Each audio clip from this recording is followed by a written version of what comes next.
बात को? हर व्यक्ति के पास एक हाथ में 5 उंगलियां होती हैं, और ये जो 5 उंगलियां होती हैं, इन 5 उंगलियों में भी हमारा भाग छुपा होता है। अब ये देखें कि आप कभी कभी किसी ज्योतिष के चक्कर में पड़ जाते हैं, कभी किसी विद्वान के चक्कर में पड़ जाते हैं।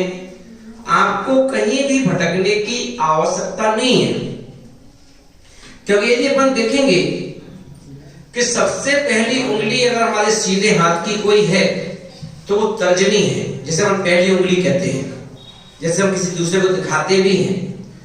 ये जो उंगली है जिसे हम तर्जनी बोलते हैं, इस उंगली में यदि आप परेशान हैं पैसे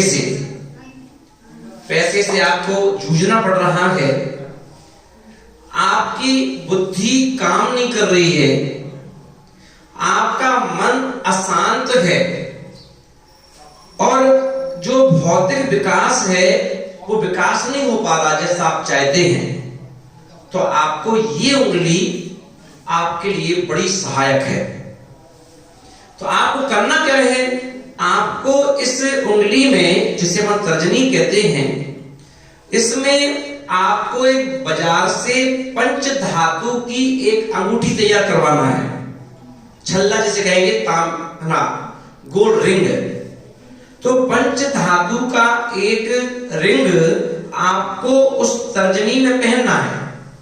तर्जनी के नाप का होना चाहिए, और जब आप तर्जनी के नाप से वो छल्ला आप जब पंच धातु का इस उंगली में धारण करते हैं, तो एकमात्र छल्ला उंगली में रखने से आपकी आर्थिक तंगी में अंतर आना चालू हो जाएगा, आपकी बुद्धि का विकास हो जाएगा, मन शांत रहेगा, और जो आपका भौतिक विकास है वो भी अच्छे से होना प्रारंभ हो जाएगा। तो ध्यान रखें, देखिए, चेक करिए क्या आपको भी इन चीजों की जरूरत है, तो आप इस नुस्खे को अपना सकते हैं। उंगली को मध्यमा कहा जाता है। ये मध्यमा जो उंगली है, इस उंगली में भी हमारा भाग छुपा होता है। अब भाग क्या छुपा होता है कि अपन देखें कि उस मध्यमा उंगली में हमेशा व्यक्ति को लोहे की एक रिंग पहनना चाहिए। ये लोहे का होना चाहिए, और लोहे का रिंग पहनने से आप देखेंगे कि क्या फायदा है।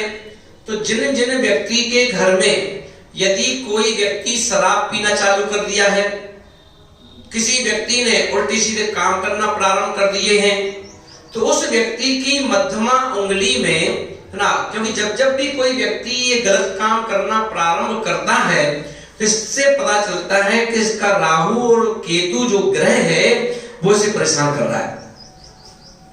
और जब व्यक्ति का राहु केतु जब परेशान करता है, तो व्यक्ति की दिमाग जो है वो गलत कार्यों की तरफ जाता है, तो वह नशा पत्ती की तरफ बढ़ जाता है, उल्टे सीधे काम करना प्रारंभ कर देता है। तो अब हमें उस राहु केतु को क्या करना है? अपने बस में करना है। तो राहु केतु बस में होंगे, वो होंगे लोहे के रिंग से। तो एक लोहे की रिंग आपको बाजार से खरीदना पड़ेगी, और उस रिंग को लेकर के आपकी जो दूसरे नंबर की उंगली है, जिसे कहते हैं मध्यमा, इस मध्यमा उंगली में शनिवार को धारण कर लीजिए। और जब शनिवार के दिन आप उस उंगली में जब धारण करेंगे, तो इसके आपको बेनिफिट क्या मिलेगा कि राहु केतु और शनि, इनकी जो नजर है आपसे हट जाएगी, और आपके काम बिगड़ेंगे नहीं, और आपके बच्चे हो सकते हैं, आपकी बेटी हो सकती है, आपकी बीवी हो सकती है, आपका पति हो सकता है। वो क्या होगा? इन दोषों से बच करके वह अपने सुरक्षित हो जाएगा। तो ध्यान रखें, और आप अपने लिए और अपनों के लिए नुस्खा अपना करके, क्योंकि वह सर्जना के माध्यम से आपको इसी तरह नई नई जानकारियां और नया ज्ञान आपको दिया जाता है, और उस ज्ञान से आप अपने अधरों पर जहां निराशा है उसके आप एक खुशी में और एक मुस्कुराहट में बदल सकते हैं।